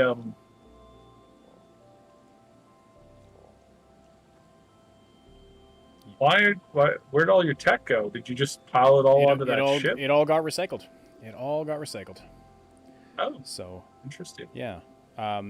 Sorry, you cut off in the middle of a sentence there. So you can't trust any of the. You can't trust the big corporos, and there's a lot of indie developers that you can't trust either. I don't think Kickstarter was ever the right way to go for indie development. I think Patreon or a Patreon type subscribe star. I think that is a way better system. That is a way better system because you get to see progress. You get to see monthly or semi-monthly progress of things actually working and things actually being made. And you can pull your support at any time. And you can pull the support at any time, and you can cut it off. Kickstarter, if you once you've pledged and they met their goal, and that's gone now. And if they crash and burn, well, sucks to be you. Speaking of which, we have the names of our lovely patrons appearing at the top of the screen right now. So thank you to those folks who helped keep this channel and community going like that. Um, Also, thank you to everybody who hits the like button and leaves comments below and is active in the live chat. Really appreciate that. I will click launch in a minute and we'll see what happens. But yeah, the game scamming, bait and switch. So yeah, I mean, yeah, if somebody doesn't have any experience in the arena, but they have a great idea, like having a great idea, a game developer does not make, right? Mhm. So yeah, Yeah. you do have to be careful with those. Well, we always say a good idea is a dime a dozen, or ideas are dime a dozens, and they are. But as an idea person in the development sphere, they're really not. Like there's there's an idea is a dime a dozen. Hey, let's make a game that focuses largely on microtransactions, first person shooter, loot grind, where it's kind of like, incorporates a Diablo-esque like loot grind thing. Let's do that. It's like, okay, right? No, like, like, no, Yeah. no. That's a terrible idea. That idea doesn't work. It doesn't work anymore. Not the way that you think it does. Please, no. God, no. This is not a cool thing to do. Mm-mm. Nope, nope, nope, nope, nope, nope, nope. Um, so yeah, there's that. Then there's ideas that are actually, like well thought out, bridging, like bridging multiple avenues of success and iteration and all that kind of stuff. And like that's a good thing. Um, so yeah, there are expensive good ideas, but yeah. Mm-hmm. So what happens when you hit the launch button? Let's find out. So I've built my recycled airship, and now it's going to take off. It's gonna take you to a new spot. I guess so. So I wasn't sold on this game when I started, but that whole going from wasteland to reclamation to then recycling everything I put down, and you've just got a nice clean. Oh, it's grabbing the drone. That's cute. Where are we going now? Where are we off to? Watch out for the birds. Don't hit the birds. This is actually a very cute game. I'm curious what. So this is just the demo. Yeah, So they've taken us through a whole thing. that's a pretty cool system. I think Yeah. there's some big potential there. I mean, you left a very. Oh wait, were all those squares where you put things down at? Probably. Yeah. I'm not sure which squares you were talking about. So I've reclaimed this. So do I have to go on to different continents now? Is that what happens? That's snazzy. So I'm gonna terraform an entire globe if I buy the game. I wonder. I'm curious what sort of challenge element they're going to introduce into it. Like the environments must get harder and harder, I would think. But that was a very chill game. I actually quite enjoyed that. Let's see here. So, Sword Sister says, oh, by the way, Night Dive Studios keep dropping gameplay footage of System Shock Remake.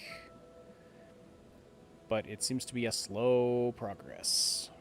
It is a very slow progress, and it's one of those things where I was like, do not put your hope in this game ever coming out. Like, I mean, obviously the game is going to come out, but I mean, it might be a very, very, very, very long time. Mm-hmm. Right. Oh yeah, the double dipping. Just going back to the next gen versions of games. So Funky was saying, where was that message? Ghost of Tsushima next gen patch adds haptic feedback, 3D sound, increases the FPS, and what's the other game? Oh yeah, Doom is adding a whole bunch of next gen stuff too. Doom Eternal. But I think, if I'm not mistaken, it's just a free update for PC. I'll double check that actually.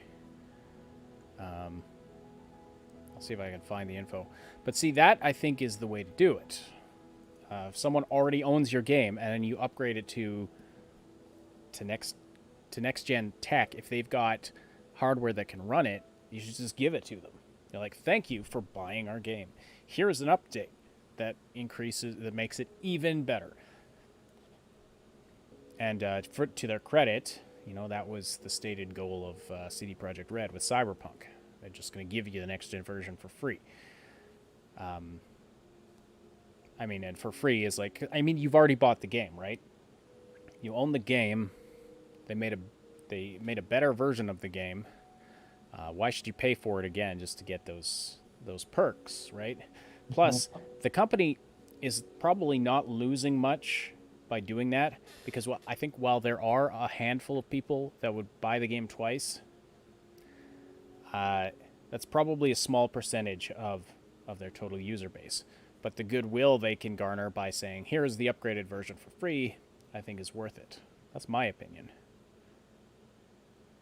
Adding 3D sound is not free for the developer. I'm not saying it's free for the developer. What I'm saying is you've already purchased the game. If I've already purchased the game for full AAA price, and now the game is being sold at that price with all of these extra features, why should I have to buy it twice rather than, them just putting it in an update?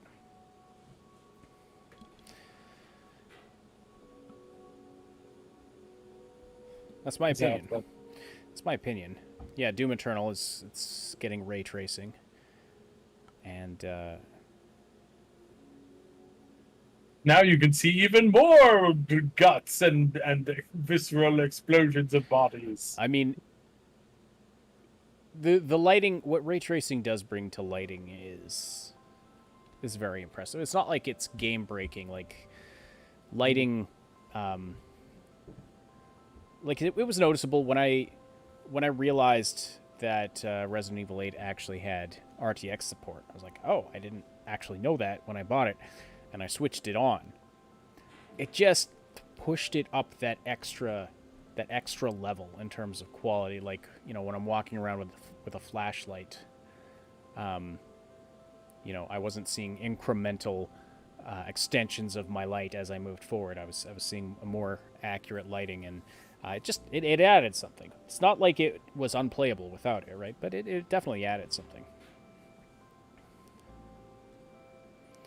Funky says, if you bought a car, if the seller now sells the same car but with a radio, should I get the radio for free? Yeah, but you're talking about, again, a digital download versus an actual physical product now. And again, yes, it's not free for them to develop that, but it's so.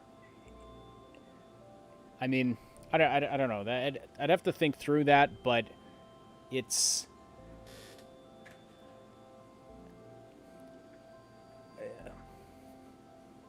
I don't know. I think at very least, if you own something, you shouldn't have to buy it over and over and over again for each new system. If it's not available, I don't know. I realize there are pragmatic limitations to this, but yeah, I think a lot of companies are finding ways to just do these updates for free for people, especially on PC. I realize it gets a little hairier with consoles, for sure, but it's.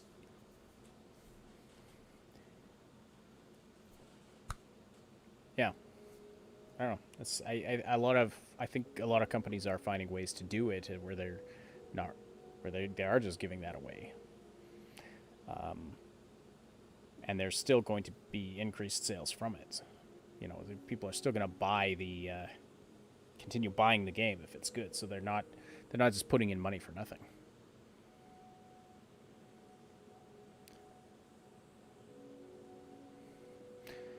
Yeah, like if they. And Kisuke, you bring up a good point. Sure, like you could buy a $5 DLC or something to upgrade the tech of the game, something like that. I think that it's better than to buy. Maybe that's I mean, maybe that's a better answer to Funky's other example. Because yeah, if the car doesn't sell with a radio, and the new version of the car does sell with a radio, but I can go buy the radio and put it in my car without having to buy a whole new car, right? Mhm.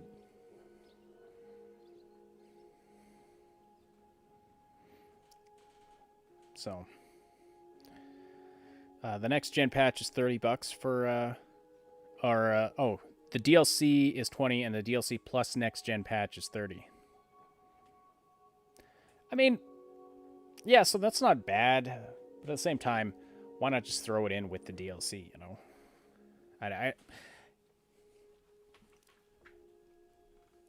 It's I mean, yeah, I don't know what else to say about that.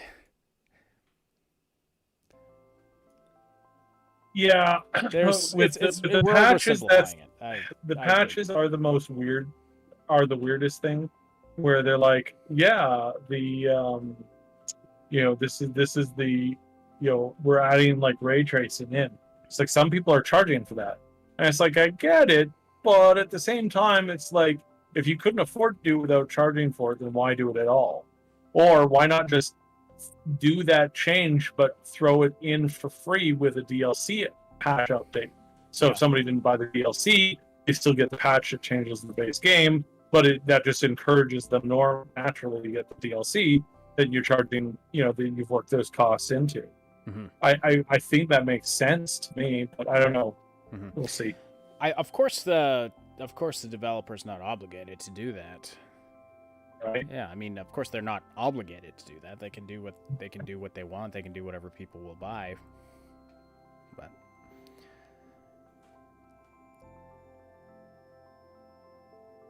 ray tracing is nice, but I won't pay extra for it, says Kisuke.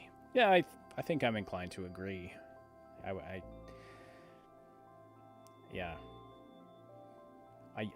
rarely buy more than the base version of a game. And I'll buy DLC, but I'm not one to buy like all the extra super deluxe packs or anything like that. If the next gen patch is included in the DLC, it'll make the DLC price at $30. I mean, sure. I mean, we're talking about. See, I'm talking about what. By no means am I saying that they're obligated to do this, or that there should be some legal expectation for it, but I do think that there's something to be said for continuation of ownership, especially in a digital age. Like, granted, if I owned a movie on VHS, do I expect that the developer or the studio that made that movie, must give me a new copy if there's no VHS players left? Well, I mean, it's impractical to expect that. But on the other hand, I did buy a copy of that movie, and Exactly. I can't watch it anymore through no fault of my own. But then there's the whole debate about, do you own the movie, or do you just own the tape that the movie's on? And if that breaks, then you're pooched, right? Like, yeah, and I really think that we need to get this like sorted out, obviously, in like a high court of some sort, international high court, where it's like, all right, you buy a product, you own that product, you can transfer that product to a different digital device. Because I mean, how many cell phones have you had in the last 10 years? Like, seriously. Mm-hmm. 2. No, more than that, actually. I know, it's 2 for me as well, which is really funny. No, with 10 years ago, I had an iPhone, I think. And will not be going back. Not that I'm a fan of Android, but I despise Apple's marketing and practices and planned obsolescence. Not that Google's any better. I just think they're slightly better. So I find them less obnoxious, maybe. Maybe that's the way to say it.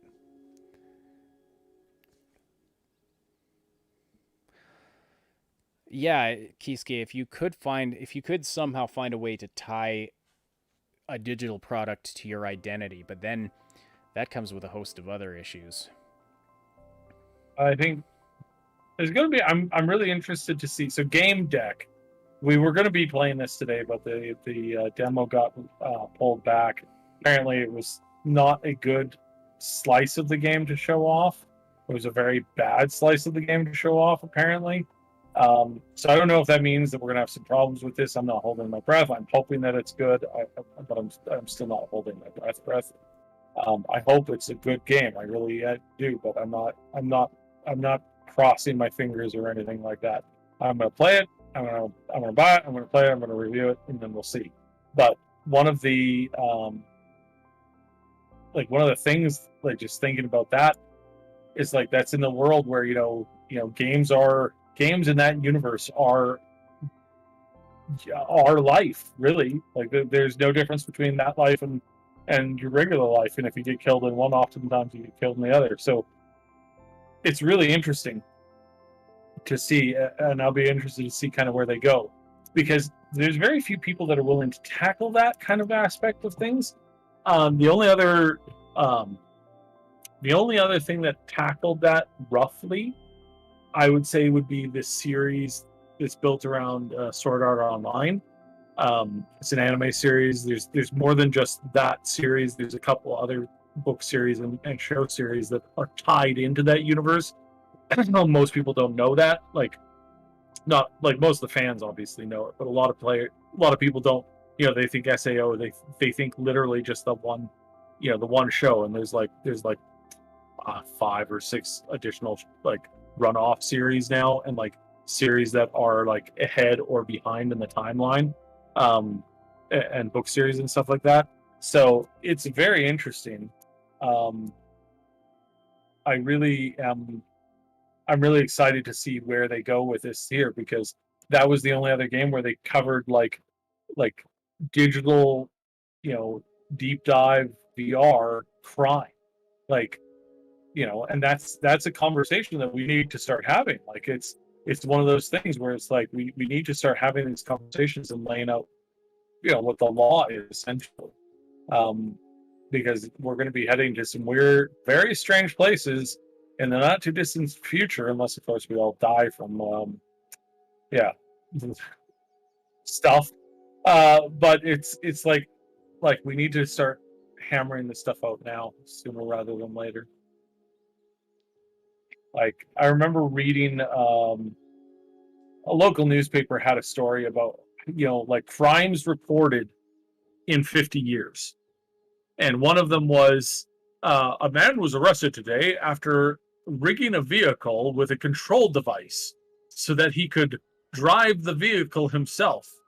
And they had a report from a theoretical witness that witnessed this crime. And the witness said it was very scary. The vehicle was stopping and starting and driving in circles outside of the lines. It was very, very. I almost like I ran away as quickly as I could because it was so dangerous. It's like, wow.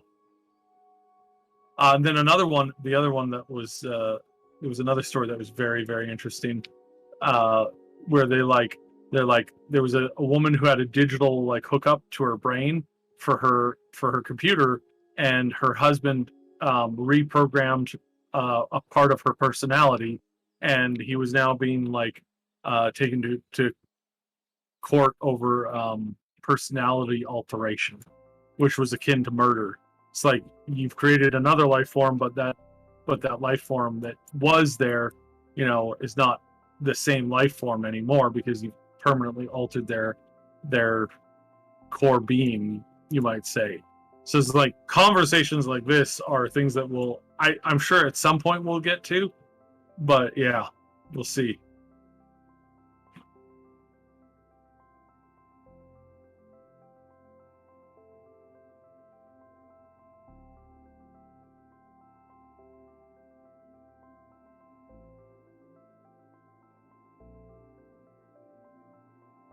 Shoot, I was Yeah, muted people there. used to People drive. used to drive. In 50 years, are people going to look back and be like, people used to drive? They used to control the car themselves. That'll be as Oh, weird. well, I mean, That'll be you'll as have that conversation from like some people is like, I remember when I was a young kid, we drove the vehicles everywhere. Yeah, Grandpa, I'm sure you did. Like, ooh, I'm gonna drive the car to the store. What an idiot! And you own the car? That's ridiculous. We don't own anything nowadays. We rent everything, and we're so happy. hmm Yeah. So yeah, there already are in some cities, these scooters that you can just rent using your smartphone Mm-hmm. and ride it to wherever you need to go, and then just leave it there. And they're all GPS tracked, and they charge you for however long you used it for, that kind of a thing. So, remember in iRobot when Will Smith takes the wheel? Vaguely. Yeah, It's been a long time since I saw that. she's like, wait, you drive? You're gonna drive this thing? He's like, you're gonna drive this thing? What? Of course I am. I'm Will Smith. That's what I do. Wait, was there an iRobot 2, or did I imagine that? I don't think there was. Oh, I might have imagined this or dreamt this. Notional says we had those in Copenhagen. They littered everywhere, and most of them ended up in the harbor. How long ago was that? 'Cause I wonder. I think they might have better security features now.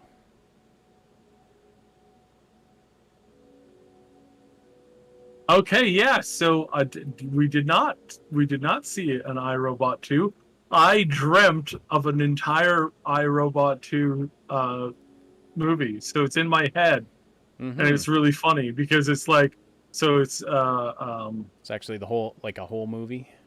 yeah, so it's detective. So the plot was Detective Spooner and, or is it Detective Spooner?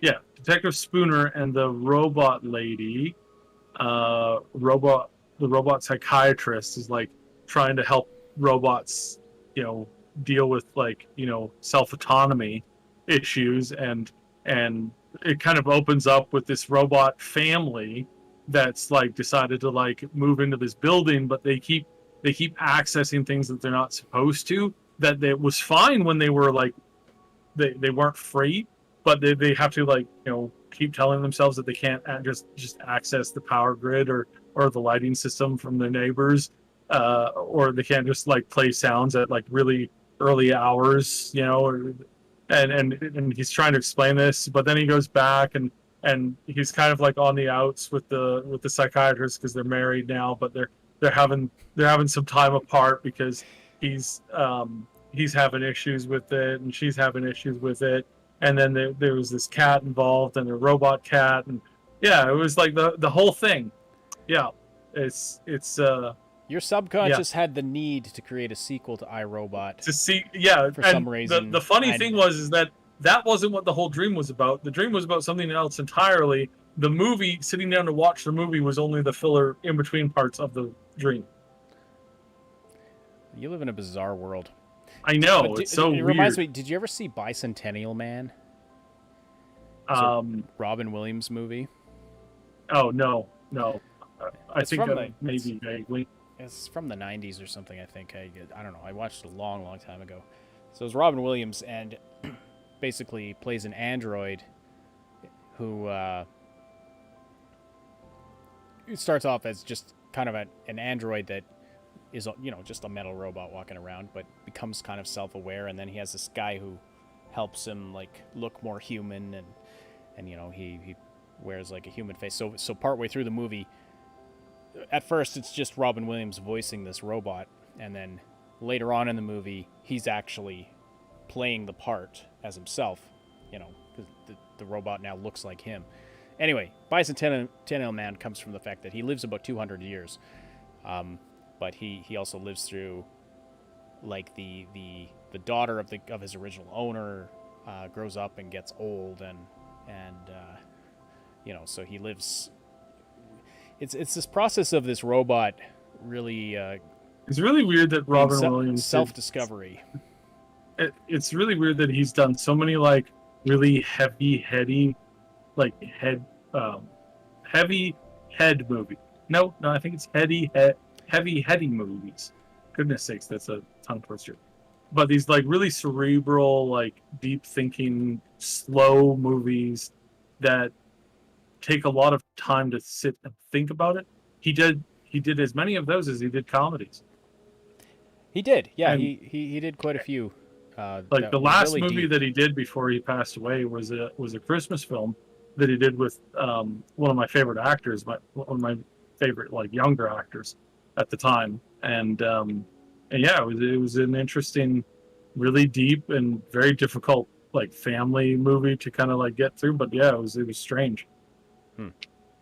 But anyway, yeah. So Bicentennial Man, he like it was a really intriguing story about him becoming uh, him becoming not just self-aware but wanting to become human. It was kind of the kind of like Data on Star Trek, but more aggressive in his approach. Like he eventually decides he does not want to live forever because that's not part of the human experience, and everyone he cares about is going to grow old and die. So and then these people start petitioning for him to be declared human. It's a really really weird story. But Yeah, no, why? and that's probably why I never watched it. I hate movies like that. I mean, we talked about how much I hated that in the Patrick Stewart Trek show that just came out, or came out like 2 years ago now. I Mm-hmm. really, really despise that. Like, I honestly really despise that concept. It's like you don't know if you want to live forever. Try living for at least 1,000 years before you decide to pull the plug. Well, And they're like, oh, but everybody I know will die. Well, that's assuming that they never create somebody else that you care about. Like, you know, do your friends never have children? I Do could they never? see that. I could see that wearing on the human psyche if you live for thousands of years, and Yeah, uh, trust me, it's not that big of a deal. yeah, you have not. Like you think You it have is. You not think it is actually when. lived for thousands of years, though. I know your dream worlds and stuff. You have dreams that last for sometimes years at a time, but I know the year you were born, so you know. It's just give it a chance. That's all I'm saying. You wanna. Well, I'm not Yeah, you saying got you I'm gotta you gotta give it a chance to before you no. I make mean, that I decision. agree with your point that I don't Stupid think. movie characters. I've only seen 2 centuries and I feel really old. In Data's term, I've only seen what 25 years, 30 years tops. Picard Like Picard season 2 has gross. Picard season 2 has Q. As what? Oh, I hope Picard season 2, Funky saying in the chat, has Q in it. Oh, I I really I've I been. really We hope were expecting that. We I were actually expecting that in the previous season, and I guess they kind of pulled the plug on that earlier on. I I don't really know if hope that they do it right. They won't. if they They won't. cuz season 1 was a real disappointment. So, I mean, if they but A it had massive moments. Like it had disappointment. moments of promise. And What they should have done with Patrick Stewart is they should have given him a new robot body, and then made it so that he just changed his personality and his face, to live different lifetimes, and then that way you could have the Patrick Stewart personality or character type, very Doctor Who-ish, basically like living over and over again. well, they might go in I that. think that would have been brilliant. I think that would have been absolutely brilliant.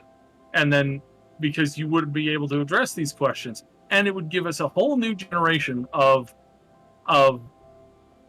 Star Trek to look forward to. And I don't think we have a whole new generation of Star Trek to look forward to because the whole thing's kind of an absolute bombshell of a mess right now. It's kind of imploding, yeah. But Yeah. the yeah, I mean, maybe they'll realize that it's failing and they'll I go back to highly doubt form. that. I mean, yeah, but you look at. I mean, the same thing was happening with Star Wars, but then they came out with The Mandalorian, which was pretty good, and The Bad Batch I haven't seen, but I've heard it's pretty good. Uh, Marvel has had its share of missteps, but I've been enjoying the TV shows. They've all been so different. Like WandaVision versus Falcon and Winter Soldier versus now Loki. They're all so different from one another. And they're different from the movies. They're different types of shows, but anyway, Q. I'll probably check out Picard season 2, and hopefully it's good. I'm sure I'll catch it eventually. I've been so disappointed with that. Star Trek. Just Star Trek in general. It's like they have no continuity. You have idiots that come out and go, "This is the first female captain we've ever had." Janeway? Oh, who's Janeway? Yeah, right. It's like, you don't. Okay. It's also the first African American main character we've ever had. And again, you're like, yeah, no, that's not true either. that's not true either. I mean, that's not even true like remotely. I mean, you could point at a lot of the Worf stuff and say that he's like Worf transcended 2 different series. True, but I mean, you could argue, well, he's Klingon, but there were black human characters, so who were main characters. I'm pretty sure somebody considers Worf to be whatever. Well, I mean, he is African American, but he's I mean, still, like, does Benjamin Sisko mean nothing in this regard? Well, yeah, that's what clearly, I mean. Clearly, that's just. I mean, it's so off the deep end. Oh, and O'Hara, O'Hara too in original series. I mean, she wasn't the captain, but she was. Well, she commanded the ship at 1 or 2 points too, and like. I don't know. Original series had an incredibly diverse cast, and was incredibly progressive. First on-screen kiss between. I don't know. I've heard that that's not necessarily true, but biracial kiss, or at least one of the first. It was scandalous. I think it was one of the first from a show that was like from coast to coast, like on a national broadcaster. So and Shatner, I mean, the story is that Shatner, like they took two versions of the scene, where in one shot they did the kiss, and in the other shot they just hugged. And the story goes that Shatner made faces at the camera while he was hugging, I can't remember the actor's name, but Uhura, right? Yeah. So he ruined that take intentionally, so they had to use the kiss. I remember reading that. I mean, he was a ballsy guy. Still is. I mean, it's amazing how ballsy he is, and it's amazing how much some people still just absolutely despise the man. It's like he. Yeah, I mean, you can make fun of his stilted acting, but he's definitely got. I mean, that's some chutzpah right there. Let's see, Star Trek Lower Decks. I haven't checked out Lower Decks just because I hadn't heard good things terrible. about it. It's terrible. Kikas is saying that it's good. Because it respects. I heard it was terrible, but maybe I need to. Haven't seen it myself. Doesn't have Alex Kurtzman messing with it, apparently. It canonized. You just have to have one of his lackeys. Canonized the USS Titan with Riker as the captain. And I wasn't sure how I would get into an animated Star Trek. You know what I mean? Same with There was an animated Star Trek before. Yeah, I know. Which I haven't watched. Right, like Star Trek, an animated Star Trek. I'm not saying it's bad. I'm just saying I wasn't sure how well I would connect with it. It's kind of the same with the animated Star Wars, even though they're good. The stories are good and stuff like that. But still, it's just kind of off when I'm used to Star Wars being a live action thing. So, but we'll see. Terra K says, my problem with the Lower Decks is that characters act like modern day Seth MacFarlane characters, and not like enlightened future Federation people like they should. Is it supposed to be a comedy, or is it? It is supposed to be a comedy. It's supposed to be semi-canon.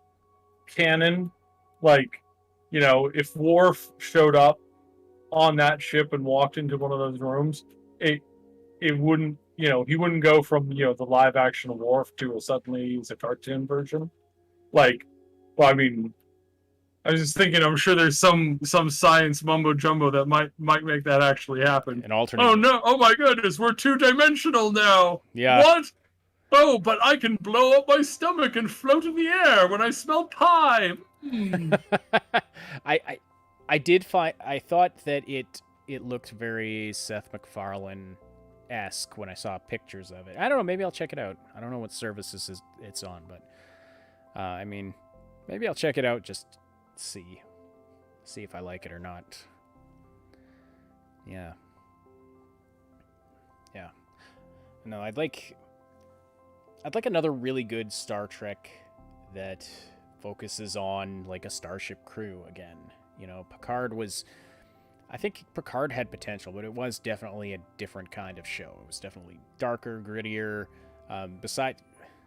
Just forgetting all of the story stuff that was garbage, and there was a lot of it.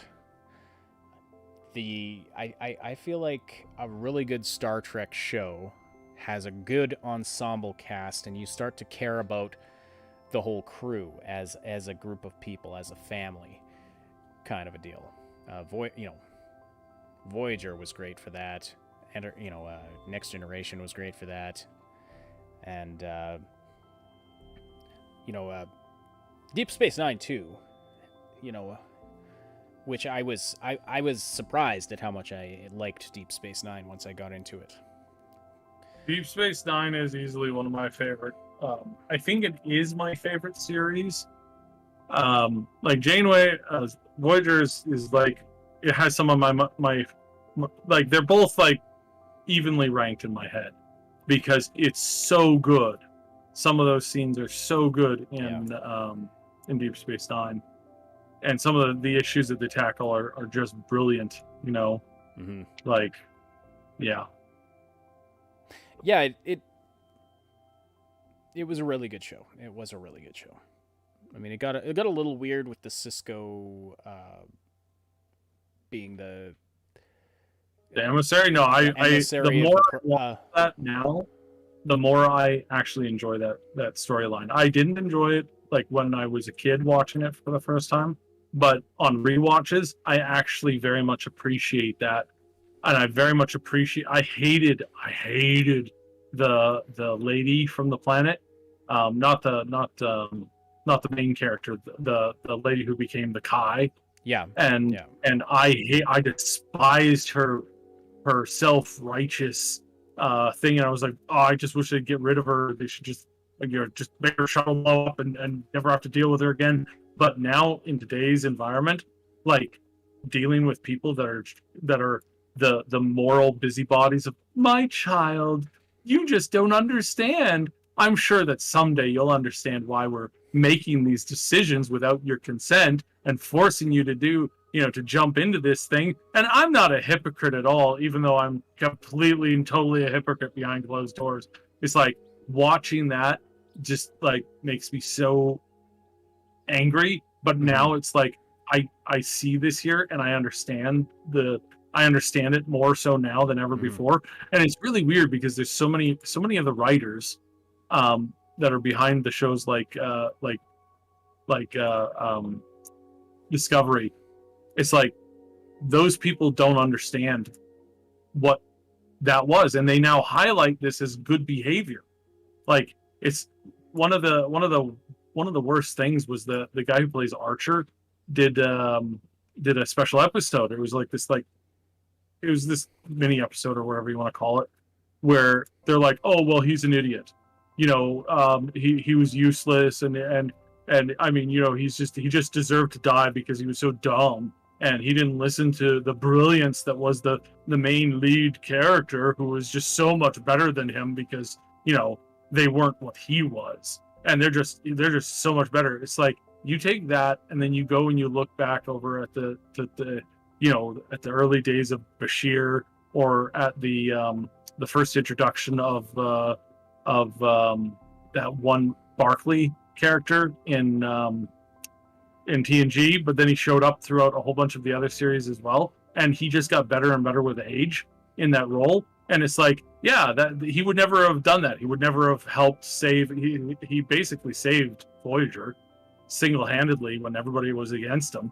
And it's like he wouldn't have done that if Riker hadn't said to Geordi, it's like, I know you don't like the guy, but tell you what, find a way to like the guy and find the way to find his strengths, because he's an officer just like, or like he joined up with Starfleet just like you. He's not worthless. Mm-hmm. So find out what you can do with him, because he has his strengths somewhere. And then they find his strengths and he ends up saving the ship more than once. And it's like that kind of stuff was so important to previous iterations of Star Trek, and is now mocked as like, oh, look at that stupid, normal person. Oh, so gross, so icky. I'm glad they died in a horrible accident, because they didn't have a right to live in our universe anymore. It's like, wow, you people are crazy. Yeah. Like, not just like a little crazy. You people are full on like psychopaths. Like, my goodness. Yeah. I mean, like, Rick and Morty has more like moralistic behavior from Rick than it does watching an episode of Discovery. Like, ugh. Sword Sister asks, should I watch Firefly, people? Well, I mean, Absolutely. Firefly is an amazing show. The world is really the downside to getting into Firefly now is that you will never have closure on a lot of amazing storylines. Exactly. They open they start a lot of story threads and character threads that they were clearly intending to flesh out later. And then it got canceled after one season. And they wrap up sort of the main stuff in the Serenity movie, but there's other things that you'll never get closure on, unless did they do a comics series? For Firefly? there's a whole bunch of written work that involves it. There was a game that was in development that was really close to getting released, and they recorded, all the actors came in and recorded a whole bunch of lines for the game and stuff like that, and it was great. And for a while there, it looked like it was coming out, looked like it was going to get the funding to finish up, and then nothing. It shut down. Yeah, it's so sad. Now that was a fault. It wasn't necessarily Fox's fault there. The studio that was making the game just kept on burning money on a giant pile. So sad. But the thing about Firefly that is, like, the world of Firefly was so well realized and so well fleshed out, and the cultures, and like, they looked at how does the culture evolve and how certain things blend, and everybody swears in Chinese and stuff like that, and just the slang they use.